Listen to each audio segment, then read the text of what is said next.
নমস্কার বন্ধুরা, সঞ্চিত ক্রিয়েটার ইউটিউব চ্যানেলের পক্ষ থেকে আপনাদের সকলকে স্বাগতম জানাই। তো বন্ধুরা, আজকের এই ভিডিওর মাধ্যমে আমরা রাজ্যের যে 35,000 অঙ্গনওয়াড়ি বা আইসিডিএস কর্মী ও সহায়িকা পদে যে নিয়োগ হবে সে বিষয়ে বিস্তারিতভাবে আলোচনা করব, যে সেটাতে এজের কি ক্রাইটেরিয়া রয়েছে, আপনাদের কোয়ালিফিকেশান কি প্রয়োজন, কবে থেকে আপনারা সেই আইসিডিএস কর্মী এবং সহায়িকা পদের জন্য অ্যাপ্লাই করতে পারবেন, সে বিষয়ে এই ভিডিওতে বিস্তারিতভাবে আলোচনা করব। তো ভিডিও স্কিপ না করে সম্পূর্ণ দেখবেন এবং আমাদের চ্যানেলে ফার্স্ট টাইম ভিজিট করলে নিত্য নতুন এরকম আপডেট পাওয়ার জন্য চ্যানেলটি সাবস্ক্রাইব করবেন। তো বন্ধুরা দেখো, আমরা সেই যে পেপার কাটিংটা রয়েছে সেটা নিয়ে এসেছি, যেটাতে পরিষ্কার ওপরে লেখা রয়েছে অঙ্গনওয়াড়িতে 35,000 পদে নিয়োগ। এরপর আমরা নিচে দেখে নেব সেটাতে আর কি ডিটেলসে লেখা রয়েছে। তো দেখো, বাঁদিকে লেখা রয়েছে স্টাফ রিপোর্টার, তারপর রয়েছে রাজ্যের অঙ্গনওয়াড়ি কেন্দ্রগুলোতে প্রায় 35,000 শূন্য পদে নিয়োগ প্রক্রিয়া শুরু হয়েছে। মানে যে নিয়োগ প্রক্রিয়া সেটা 35,000 শূন্য পদের জন্য সেটা অলরেডি শুরু হয়ে গেছে। এরপর রয়েছে শুক্রবার বিধানসভায় প্রশ্নোত্তর পর্বে সে কথা জানান রাজ্যের নারী ও শিশু কল্যাণ দপ্তরের মন্ত্রী শশী পাঁজা। একই সঙ্গে তিনি জানান এ বিষয়ে কেন্দ্রের নীতি বদলের কারণে নিয়োগ প্রক্রিয়া ব্যাহত হয়েছে। পরে মন্ত্রী বলেন, রাজ্যে মোট 1,19,481টি অঙ্গনওয়াড়ি কেন্দ্র রয়েছে, তার মধ্যে কর্মী পদ ফাঁকা রয়েছে 21,492টি এবং সহায়িকা যে পদ রয়েছে তার জন্য ফাঁকা রয়েছে 13,906টি। মানে এখানে বলতে চাইছেন যে রাজ্যে মোট যে আইসিডিএস কেন্দ্র রয়েছে তার সংখ্যা হচ্ছে 1,19,481টি।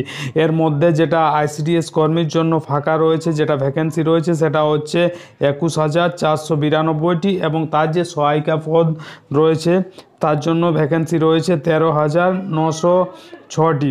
এরপর নিচে আমরা দেখে নেব আর কি বলা হয়েছে। তো সেখানে বলা হয়েছে একাধিক জেলায় সেই শূন্য পদ পূরণের কাজ শুরু হয়েছে, মাঝে কেন্দ্র নিয়ম পাল্টেছিল, তাতে নিয়োগ ধাক্কা খায়।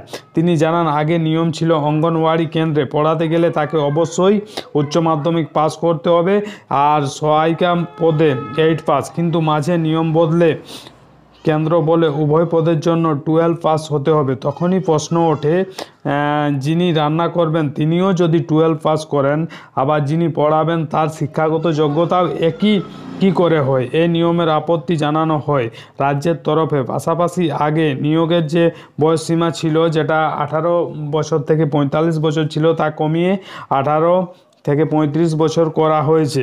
তো এখানে পরিষ্কার বলা হয়েছে যে আইসিডিএস কর্মী যে নিয়োগ হবে তার জন্য যে কোয়ালিফিকেশান বা আপনাদের যে শিক্ষাগত যোগ্যতা সেটা আইসিডিএস কর্মীর জন্য রয়েছে 12 পাস এবং যেটা সহায়িকা ছিল আইসিডিএস সহায়িকা তার জন্য রয়েছে 8 পাস। ঠিক আছে। এরপর নিচে আরেকটা জিনিস উল্লেখ করে বলা হয়েছে কি, আগে যে বয়স সীমাটা ছিল, এজের ক্রাইটেরিয়াটা যেটা ছিল 18 বছর থেকে 45 বছর, সেটা কমিয়ে 18 থেকে 35 করা হয়েছে।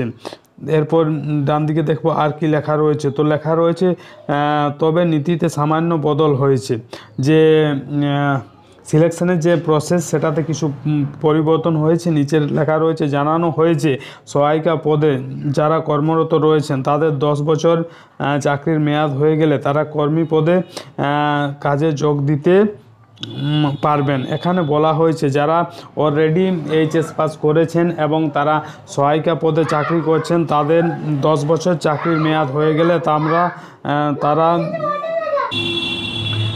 যারা অলরেডি সহায়িকা পদে চাকরি করছেন তাদের 10 বছর চাকরির মেয়াদ হয়ে গেলে তারা কর্মী পদে কাজে যোগ দিতে পারবেন। এখানে বলা হয়েছে যারা অলরেডি যে সহায়িকা পদে চাকরি করছেন তাদের যদি চাকরির মেয়াদ 10 বছর হয় তাহলে তারা যে কর্মী পদ রয়েছে সেটাতে যোগ করতে পারবেন। এরপর রয়েছে একই সঙ্গে কেন্দ্রের বিরুদ্ধে উদাসীনতার অভিযোগ তোলেন মন্ত্রী, জানান মিড ডে মিলের টাকা 2017 সাল থেকে বাড়ায়নি কেন্দ্র, এখনও সেই 8 থেকে 12,000 টাকার মধ্যে তারা ঘোরাফেরা করছে। এদিকে বিপর্যয় মোকাবিলার ক্ষেত্রেও কেন্দ্রীয় বঞ্চনার অভিযোগ তোলেন রাজ্যের বিপর্যয় মোকাবিলা দপ্তরের মন্ত্রী জাভেদ খান। বিধানসভায় প্রশ্নোত্তর পর্বে সে কথা তিনি জানান।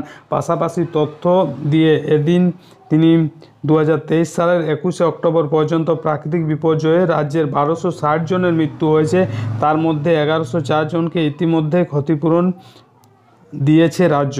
তো তো এখানে ক্লিয়ারলি বলা রয়েছে কি রাজ্যে মোট যে শূন্যপদ রয়েছে আইসিডিএসের সেটা হচ্ছে 35,000-এর কাছাকাছি। যেমন আইসিডিএস কর্মী রয়েছে 21,492টি এবং যেটা সহায়িকা পদের জন্য রয়েছে সেটা হচ্ছে 13,906টি। রাজ্যে মোট যে আইসিডিএস কেন্দ্রের সংখ্যা হচ্ছে 1,19,481টি।